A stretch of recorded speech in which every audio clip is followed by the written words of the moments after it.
how to navigate the dreaded FAFSA. Marketplace Morning Report is supported by C3 AI. C3 Generative AI provides ChatGPT enterprise search that is verifiable, secure, and accurate across all enterprise data. C3.ai. This is Enterprise AI.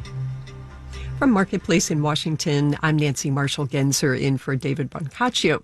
There's an acronym in education that spurs a feeling of, at best, boredom and at worst, dread: FAFSA. It's the free application for federal student aid. It's essential for students to complete if they want federal grants and loans for college, and now it's getting a makeover. In December, the federal government is expected to release a revised FAFSA that's intended to provide more aid and make the process of getting that aid less painful. Marketplace's Stephanie Hughes has more.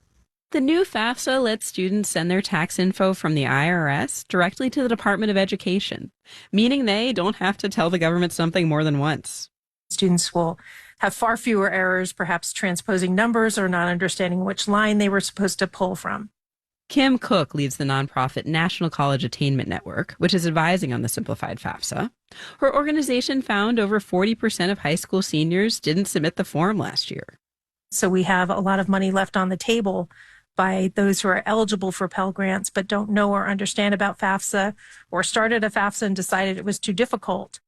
The simplified form will also reflect that the government's expanding who's eligible for a Pell Grant. The December launch date is later than usual, says the Urban Institute's Sandy Baum. But it doesn't have to be a disaster as long as the form is manageable and the bureaucracy works and they can process all the applications in a timely manner.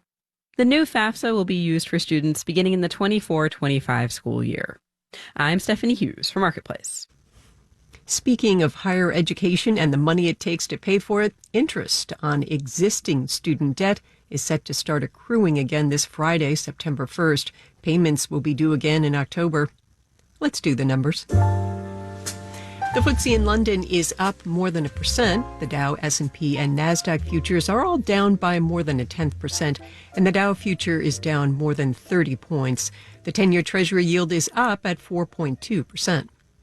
The Biden administration this morning released a list of 10 prescription drugs chosen by the federal government for price negotiations. The Centers for Medicare and Medicaid Services picked popular medicines for the treatment of ailments like diabetes and blood clots. It was given this negotiating power under the Inflation Reduction Act. The agency says the drugs, including Eliquis and Jardiance, account for about 20% of Medicare's prescription drug spending. That's almost $51 billion. We'll have more on these upcoming drug negotiations tomorrow.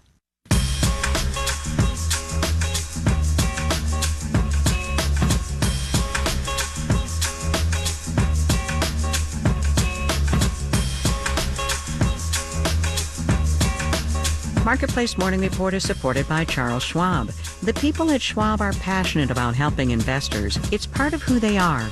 Learn more at schwab.com/whyschwab. And by UKG, an HR payroll and workforce management solution designed to help make a fairy tale workplace a reality. UKG, our purpose is people. Last year was a difficult year for startups. Investors were not very interested in forking over money. This year it's gotten even harder. Venture capital funding for startup companies fell by almost half in the first 6 months of the year. That has a lot of these emerging companies turning to a different source of funding, something called venture debt, basically bank loans. The demand for this kind of financing is piling up. Angela Lee is a professor of venture capital at Columbia Business School and the founder of the startup investment network 37 Angels. She spoke with my colleague, Sabri Ben-Achour. So just as a baseline, how hard is it out there right now for startups trying to raise the money they need? Depends a little bit on what stage you're talking about. What I would say is the later stage of a startup you are, the harder it is to raise, because the closer you get to public markets, the harder it's going to be. Normally, a startup would go to some investors and say, hi, can you put your money with us? Then there is this alternative called venture debt. How is venture debt different? What is it? The primary difference between venture debt and venture capital is that with venture capital, you are, as a founder, giving away a percentage of your company.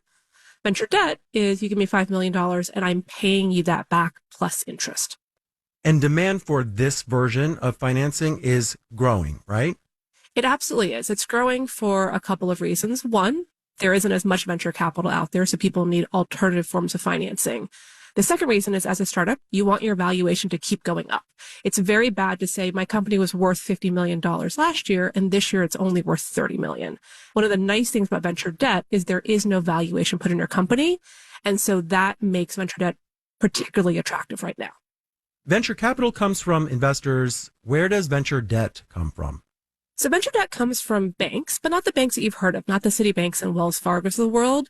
It comes from folks who typically specifically do this type of lending, which is very different underwriting than, for example, a small business loan or a personal loan. If demand for this kind of debt is growing, how about supply? Are banks actually lending out more of this kind of debt? Supply is down for three reasons. Silicon Valley Bank, which is one of the biggest venture debt suppliers, is gone. The second is that interest rates are up, which means that there needs to be a spread between what the venture debt banks are borrowing at and what they then borrow the money out at. And that spread has to be maintained with interest rates up. And the third reason is adverse selection. Because venture capital is depressed, there is a fear with a lot of venture debt lenders that only the companies that are really struggling are going to go after venture debt. And so you have all this adverse selection as well. So who in the end is getting this kind of debt? Venture capital tends to just focus on revenue growth is really important. Venture debt lenders are going to be much more focused on revenue quality. So what does revenue quality mean? It means that your revenue is predictable. It means that your revenue is not super cyclical. It means that your revenue is growing steadily, month over month. It also means that you are really managing your cash well. Venture debt, you have to pay them back every month or whatever your terms are. And so you have to have really good cash management. Angela Lee is a professor of venture capital at Columbia Business School and founder of the startup investment network 37 Angels. Thank you so much. Thank you so much for having me. I'm Nancy Marshall Genzer in Washington with the Marketplace Morning Report.